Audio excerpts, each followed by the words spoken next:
Combat Jiu-Jitsu is back, this time the Featherweights, Sunday, March 24th, live from Mexico City and exclusively on UFC Fight Pass. Zack Snyder made it to the finals in the Bantamweight show, almost took that belt. Now he returns, going up a weight to the Featherweights. He's got a huge win over UFC star Diego Lopez.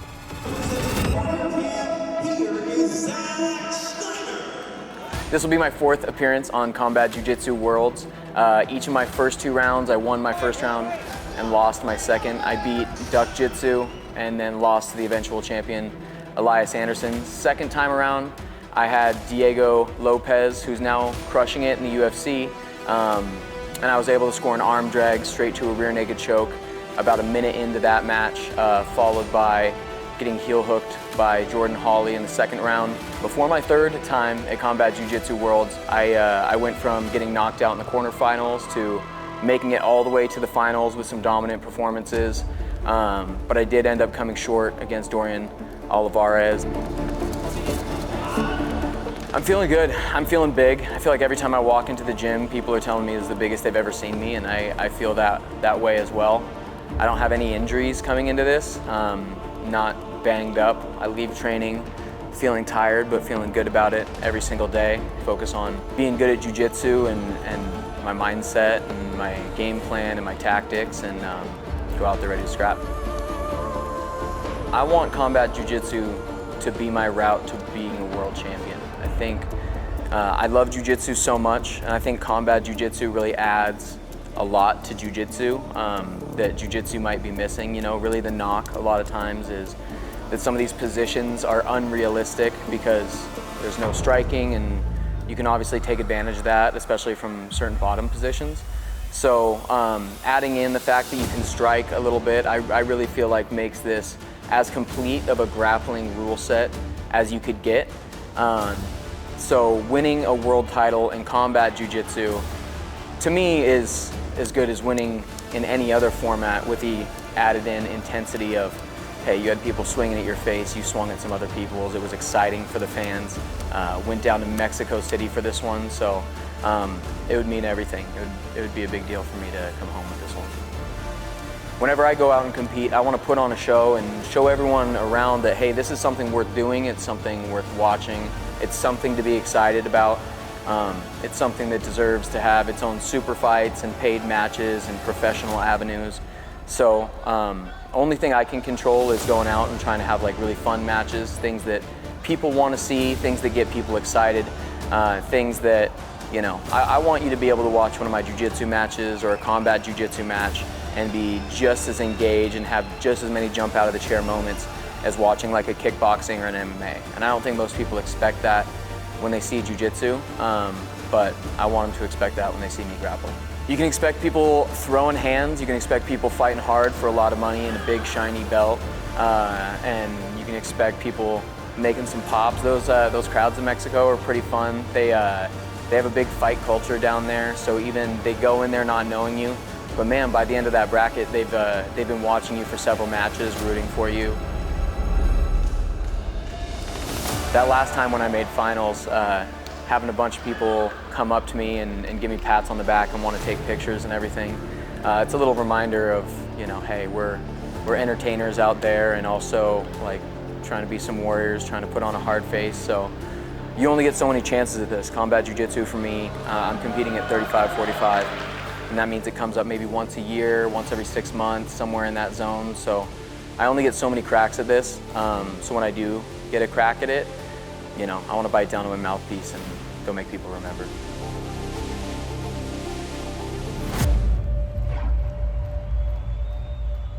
Gabriel Dafron is back, and he had an epic matchup with Zack Snyder in the Bantamweight show. It was super close. He's coming back for revenge.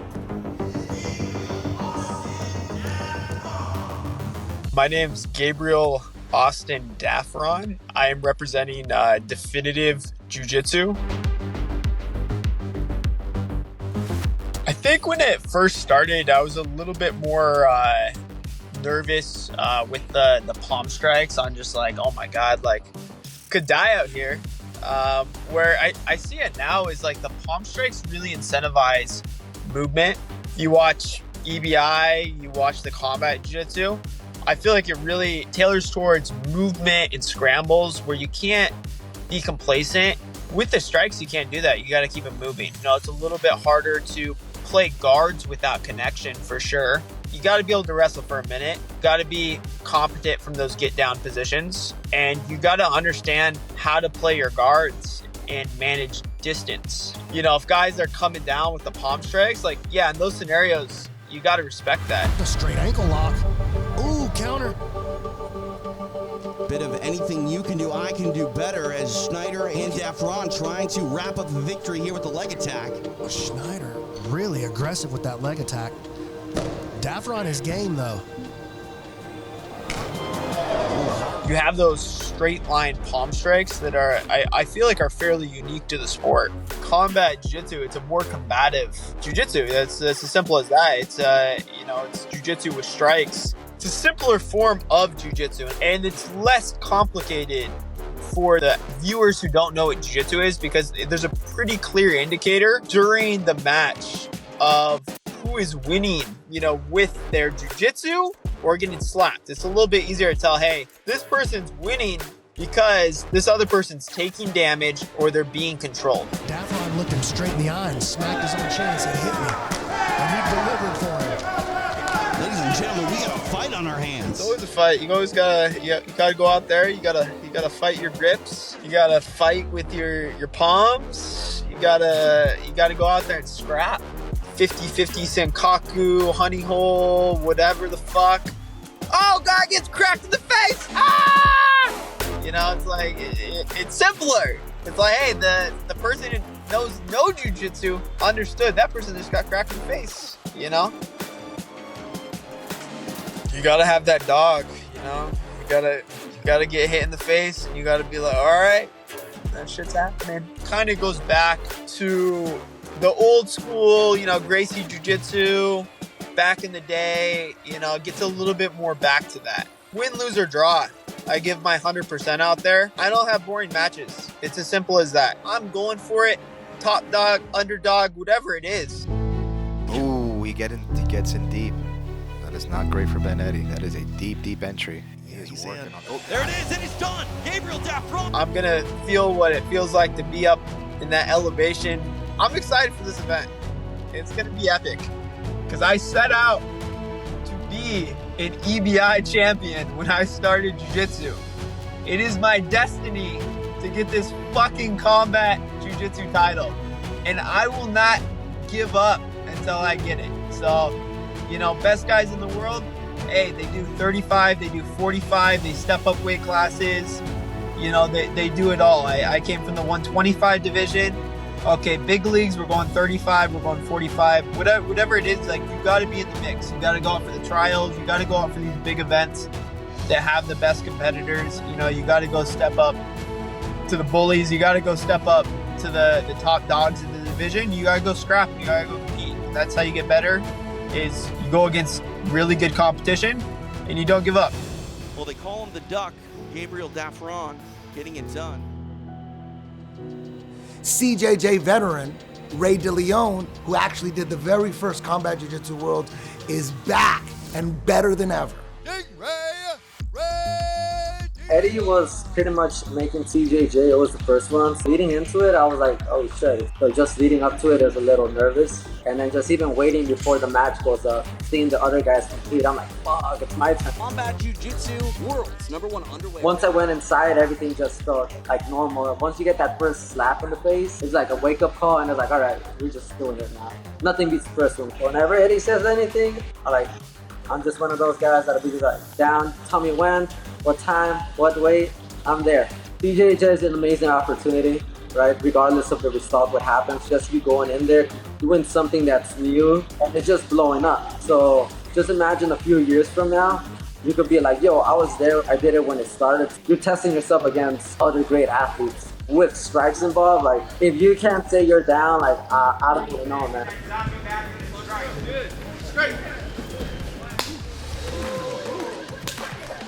Just from over the years, I've learned a lot. For me, it's still just going in there, doing jiu-jitsu, and try not letting the strikes affect you.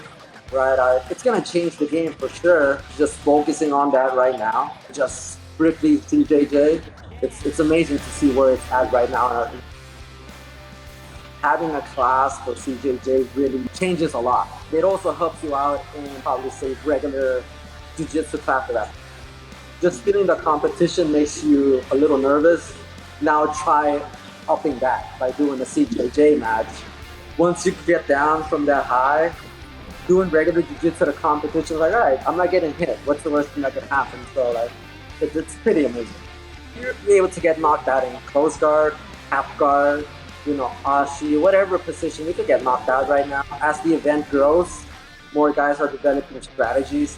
They're training more differently. So I like to go in there and see what happens. If my rubber guard works, then it's gonna fucking work. And if it doesn't work, then let's change the game plan for that match, like in 1 second, or let's change it up in the next.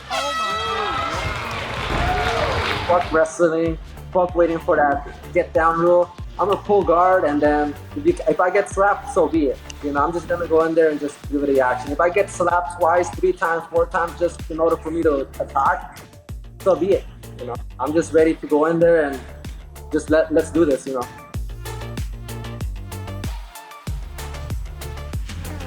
David Weintraub returns. He's responsible for one of the most bloodiest CJJ matches of all time. He also won Mexico CJJ Open and Argentina. Representing Vitor Shaolin, BJJ, it is David Weintraub. My first time fighting at Combat Jiu-Jitsu World in 2020, November, in the lightweight tournament. It's a seeded tournament, so when you're coming in on short notice, a new guy, you're gonna have a very tough opponent. First round, that's almost guaranteed. I was excited for the match. I think it was a valuable experience for me at that time to realize what I needed to start reaching that next level. Last year, 2023, there was combat jiu-jitsu in 3 countries. We had events in the US, Mexico, and Argentina. This year, there already have been combat jiu-jitsu shows in 4 countries. We're in March now. Seeing that kind of rapid expansion of the sport, the sport is probably going to go a lot more places just this year. Combat jiu-jitsu is the highest form of ground fighting that we have in combat sports right now in the modern day, because the athletes are highly specialized. They are specifically grapplers. They're putting all their hours of training and all of their physical training into being the best grapplers that they can be. Nobody's ever wondering what's going on in a combat jiu-jitsu match, because that guy's trying not to get hit and that guy's trying to hit that. Even if they don't know what the position is, they don't know what it's called, they understand what's going on because it's fighting. The matches are 10 minutes, and if you go 10 minutes, you're doing overtime. Overtime is from very high intensity positions, which I think is like the ultimate tiebreaker in grappling. It's like a sudden death shootout. You already went 10 minutes with strikes. It's so hard to fight 10 minutes with strikes. You couldn't get rid of that guy. He couldn't get rid of you. Sudden death shootout. Find out who's going on in the tournament, because you guys are even enough that that's required. You have up to potentially 12 minutes of overtime, essentially. 22 minutes 4 times is 88 minutes of fighting, of high intensity fighting in one night to become a world champion if you don't finish people earlier. And that is one of the hardest things that exists in the combat sports world today. Staying postured up so that he can deliver some hard strikes. You have the specific positions, which no matter what, at some point in a tournament like that, you're gonna get forced into. You have the get down position, you have arm bar, you have back, you have, the fact that from the feet you're wrestling, but you have 1 minute to get a takedown if you want to be on top. That's different from any other grappling sport. Weintraub pressing against the chin, trying to create his posture. Every time you throw a strike, you don't need to be trying to finish a guy with strikes. But you have to know what you're doing with it. Is it a distraction past the guard? Are you accumulating damage because there's just an open opportunity to do damage? Are you making the guy work or making the guy put his hands and arms in positions that he normally wouldn't so you can get that underhook? Every position becomes more complex than it would be without the striking. The field gets narrower and the level gets higher, and your physical ability matters more. You have to be able to go the distance if it's necessary. How you get to the ground matters so much when you can get hit. The get down position itself, it's like perfect for combat jiu-jitsu, more so than it's perfect for pure grappling. People fight for top position, they fight over grips.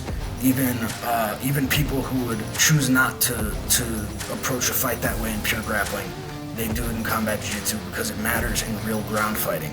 And combat jiu-jitsu is ground fighting, it's not just grappling.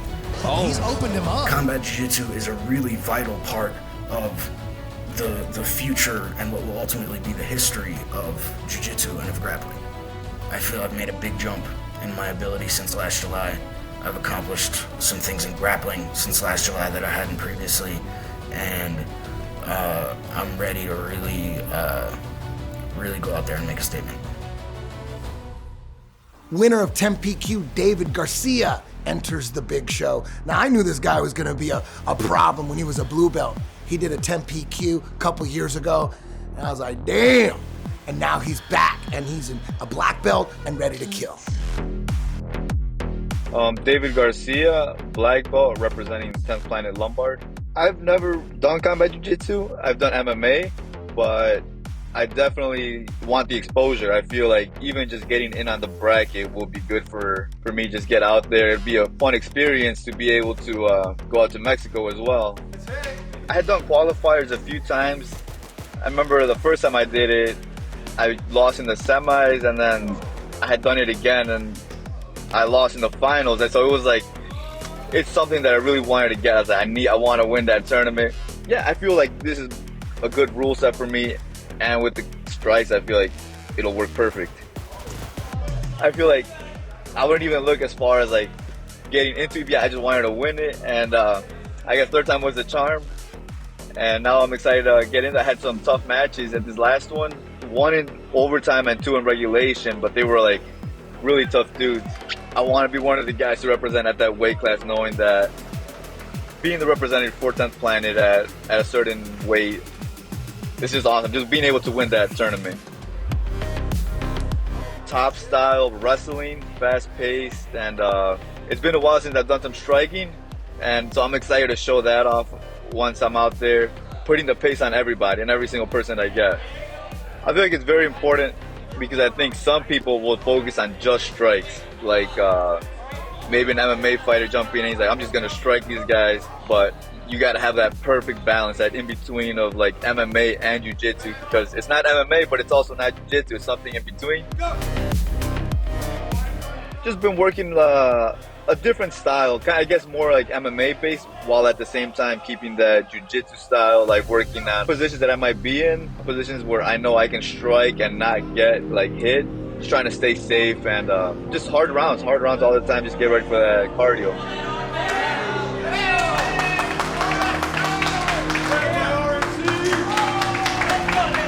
I can hang in there with that MMA fighters, and I'll hang in there with the jiu-jitsu guys. I've always been told that like my style would fit perfectly for it, and I finally got the chance to show it, to be able to prove that it is. I feel like just being top heavy, the 10th Planet style, like on bottom as well. It's like, I think my game for this will be very well rounded. Your bottom game, man. Good, thank you. I've been working on it. I try to stay as active as possible. I feel like I'm always trying to train, always trying to stay in the gym, no matter like the event or anything. Like yesterday was my birthday and I was in the gym twice, in the morning and then at night. So I'm like just trying to stay active and always trying to stay sharp and prepared for the next thing, because you never know when something's gonna come up.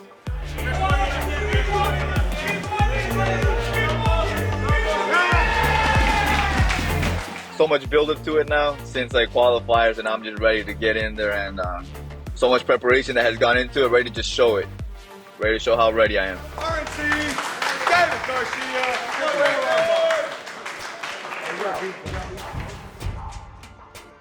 The winner of the US CJJ trials, Mauricio Gomez, steps up to the big show. Representing American Top Team, it is Mauricio Gomez. My name is Mauricio Gomez. I'm a black belt in Brazilian Jiu-Jitsu. I've been training for about like a decade. I've been a black belt for about 5 years. I started doing combat jiu-jitsu in 2022. It like kind of helped me complement my fighting, and it helped me get ready for my fights. And it was like, I just didn't think I was going to be that good at it. I'm having a lot of fun with it. I did the Combat Jiu-Jitsu USA qualifier in El Paso, Texas. The first guy, I remember we had to go to the get down rule, and I remember I tried to get him into a leg entanglement. I was on my back, but I was hitting him from my back because I'm comfortable doing that too. I triangle choked him. I had enough jiu-jitsu to be able to sub someone. My second match, I got a triangle from the mount. I was working on my passing, and I mixed it up with my hitting. I put a lot of pressure on that guy, that poor guy. I heard him like pant out. He was like, oh, like after I passed his guard like a second and third time, and I just held him, and I just kept hitting him. My third match, I got the guy's back, and I got him in a straight jacket, and then I subbed him with the rear naked. Similar thing. I literally put pressure on the dude. He didn't want none of that, so he turtled up immediately. A lot of people, I think, overthink the rule set. They're like, oh, I don't want to make a mistake because I don't want to get hit. You're going to probably end up getting hit at some point, And then my last match was against, I remember him, because he's so awesome. He's like super inspiring. I've been following his career since I was like a blue belt. Jeff Real. It was an honor for me to go against him, I managed to finish him via triangle. That guy's fucking awesome, so... I have a background of doing, just Brazilian Jiu-Jitsu. So, I did my first amateur MMA fight, when I was, a brown belt. I was, 20 years old. It just seemed so different, but I liked it a lot. So, it's very similar to fighting MMA. It's just different with a palm strike. Going from that and then starting to focus on more, just MMA, I already had, the advantage for this combat jiu-jitsu. I have, the MMA training. I do my ground and pound work. I do it all the time when I spar MMA. I train at American Top Team. It's one of the top gyms in the whole world. I go with, really game people, every day. I think I have, the best chances of winning this thing. If you're on the bottom, you got to be pretty quick about getting back up or getting a sweep. So you gotta have some good jiu-jitsu to get back to your feet. If you're on top, you can kind of dictate how things go, as long as you don't make any mistakes that you shouldn't be making. I just want to get the finish, whether it's slapping the guy or subbing the guy, I want it. You just gotta know how to keep putting the pressure if you're the top guy. If you're the bottom guy, just you definitely gotta have a little more hustle in it, because you definitely don't want to get punished too much when you're on your back. You just expect violence. Someone's getting slapped to death or someone's getting submitted. Whatever it is, someone's getting it. You gotta be careful, because there's some really good guys and they do a lot of damage. People get cut, people get knocked out. You just gotta protect yourself. But I'm trying to put the hurt on someone. I've been doing this for years. So the second I go with someone that's doing combat jiu-jitsu, maybe they've only practiced it for a month or 2 weeks. They're gonna see the difference, because I have just much more mat time with that. Yeah, Gomez throwing heat from that standing position. I'm really looking forward to this. The second I saw that they did the featherweights, my mouth started watering. I asked Eddie, I was like, hey, let me get in on this. I feel like this is my shot. After I won the USA qualifier, Eddie even asked me, he's like, can you do featherweight? I'm like, yeah, hell yeah, and I was waiting, either featherweight or lightweight, one of those. I was in my head, I'm like, I gotta take this over. The altitude can be crazy, but I'm sure everyone else is gonna be tired there. Maybe the guys from Mexico a little bit less, but I'm looking forward to it. I'm definitely taking this super serious, training super hard, and I'll be the best shape I could be for this event. Don't miss this Sunday, March 24th, live from Mexico City and exclusively on UFC Fight Pass.